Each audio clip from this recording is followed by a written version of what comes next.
Oui, Elder Mathias, donc je suis le DSI de l'école de commerce HEC Paris.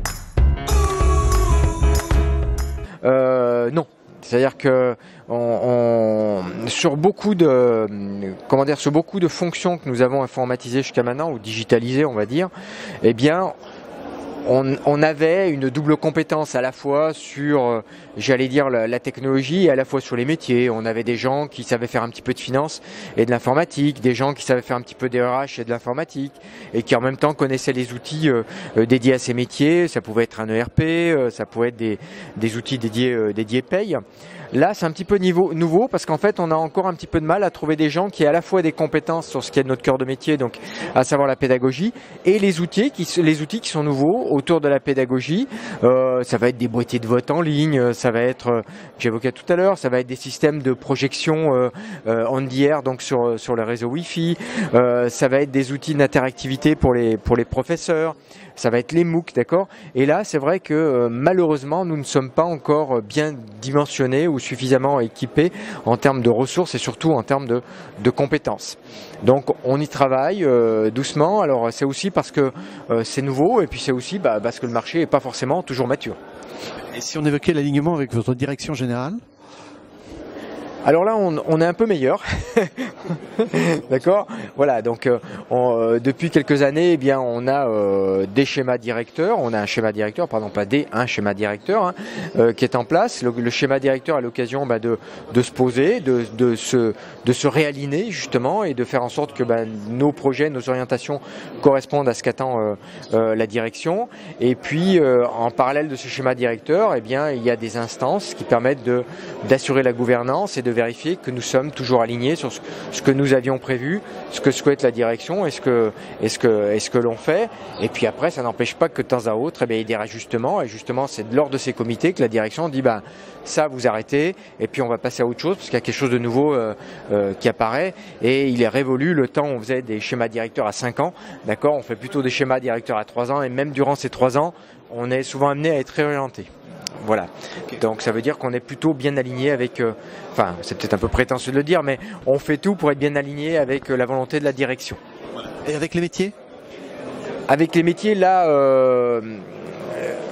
forcément, puisque si ça passe par une orientation générale au niveau de la direction, normalement, si tout va bien, si l'entreprise fonctionne bien, ça redescend dans les métiers.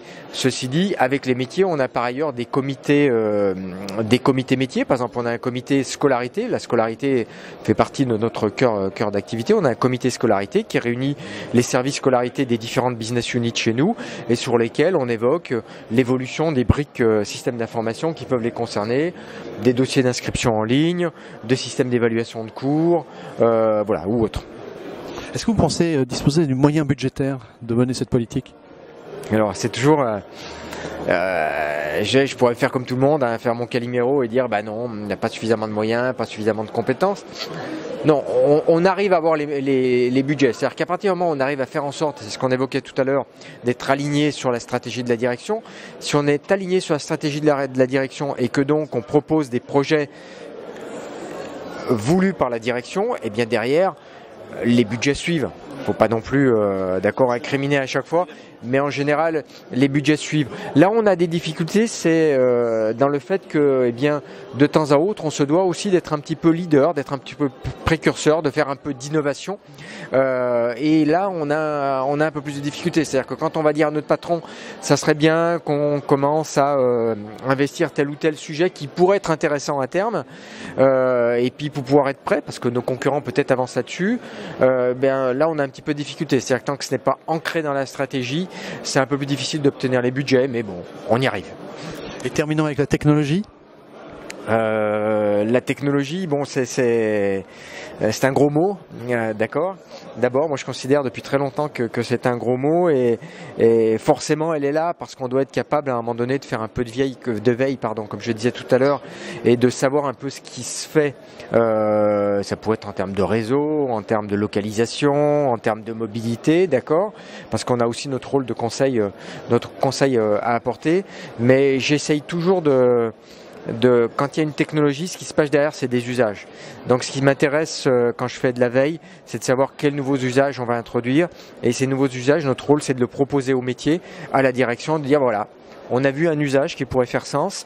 Quand derrière, au travers des problématiques métiers que vous avez, vous sentez que ça peut faire le match entre votre problématique et cet usage qu'on aurait identifié, et donc une technologie, mais je la cache un peu dans un coin, eh bien ces gens-là viennent me voir. Mais notre rôle, c'est plutôt de parler d'usage plutôt que de technologie.